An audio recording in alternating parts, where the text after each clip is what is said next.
ایک مرتبہ حضور علیہ السلام ایک جگہ سے گزرے، دیکھا کچھ نوجوان بیٹھے ہوئے راستے میں، تو آپ صلی اللہ علیہ وسلم نے فرمایا کہ راستوں پہ نہ بیٹھا کر۔ صحابہ نے عرض کی یا رسول اللہ صلی اللہ علیہ وسلم، بسا اوقات کوئی مجبوری بھی ہوتی ہے، کوئی کام ہوتا ہے، بیٹھنا پڑ جاتا ہے۔ حضور علیہ السلام نے فرمایا کہ اگر راستے میں بیٹھنا پڑ جائے تو پھر راستے کا حق ادا کر۔ صحابہ نے پوچھا یا رسول اللہ صلی اللہ علیہ وسلم، راستے کا حق کیا ہے؟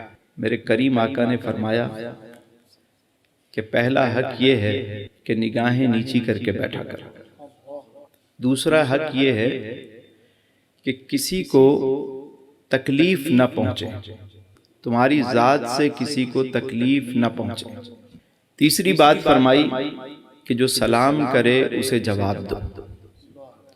اور چوتھا حق یہ بتایا کہ امر بالمعروف و نہی عن المنکر، کہ نیکی کا حکم کرو اور برائی سے روکو۔ اور شعب الایمان کی ایک اور حدیث مبارکہ ہے، اس میں یہ اضافہ ہے ان الفاظ کا کہ حضور علیہ السلام نے فرمایا کہ راستے کا حق یہ بھی ہے کہ جو بھٹکا ہوا ہو اسے راہ بتاؤ۔ یعنی کتنی باتیں ہو گئیں؟ 5 باتیں۔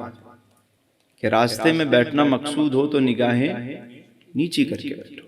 اب یہاں تو حال یہ ہے کہ باقاعدہ جو ہے کالجز کے باہر، یونیورسٹیز کے باہر بعض جگہوں پہ نوجوان بیٹھے ہوتے ہیں اور وہ باقاعدہ اس طریقے سے گھور رہے ہوتے ہیں کہ جانے والے کو کہاں گھر تک چھوڑ کر آتے ہیں۔ اور حضور کا طریقہ کیا ہے بتایا گیا ہمیں کہ نگاہیں نیچی کر کے۔ دوسری بات یہ کہ تمہاری ذات سے کسی کو تکلیف نہ پہنچے۔ میں نے خود دیکھا کئی جگہوں پر ہمارے اپنے معاشرے کے اندر کہ باقاعدہ جانے والے پہ ہٹنگ کی جاتی ہے، آواز کسی جاتی ہے، اور کوئی ایسا جملہ کہہ کر سارے کہہ لگا رہے ہوتے ہیں، جبکہ آپ کی ذات سے کسی کو تکلیف نہ پہنچے۔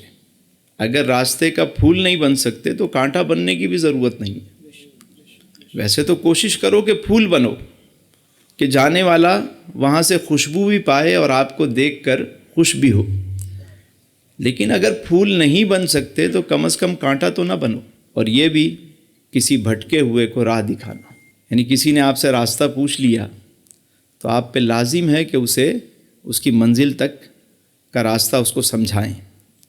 اگر قریب ہے آپ جا سکتے ہیں، آج گوگل میپ مل جاتا ہے، لیکن اس کے باوجود بھی بعض لوگ ایسے ہیں کہ جو یوز نہیں کر پاتے اپلیکیشن کو، چیزوں کو، تو وہ راستہ پوچھ رہے ہوتے ہیں۔ اگر کبھی کوئی آپ سے راستہ پوچھ لے اور آپ جاننے والے ہیں تو آپ پہ لازم ہے کہ اسے صحیح گائیڈ کریں۔ بعض دوست ایسے بھی ہوتے ہیں کہ وہ کہتے ہیں یوں جاؤ، یوں جاؤ، یوں جاؤ، یوں جاؤ، واپس بندہ اسی جگہ پہ آگے کھڑا ہوتا ہے، پھر ہنستے ہیں کہ دیکھو کیسا بیوقوف بنایا ہم نے۔ آپ نے بیوقوف نہیں بنایا، آپ بیوقوف بن گئے کہ اتنے بڑے ثواب کا موقع آپ نے ضائع کر دیا۔ نبی کا طریقہ کیا ہوا کہ بھٹکے ہوئے کو راستہ بتانا۔ ایک تو یہ کہ جو راہ سے بھٹک گیا ہو اسے راستہ معلوم نہ ہو، دوسرا یہ کہ کوئی شخص اگر کسی سیدھی راہ سے بھی بھٹک گیا ہے اور آپ کا دوست ہے تو آپ پہ لازم ہے کہ وہ آپ کے ساتھ بیٹھا ہے تو اسے سیدھی راہ دکھائیں۔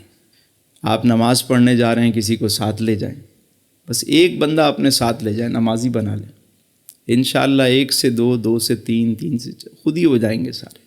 نہیں ہے تو نماز پڑھنے لگیں، دعوت دے دیں، کیا نماز پڑھنے جا رہا ہوں، کوئی چل رہا ہے، آواز مار دیں۔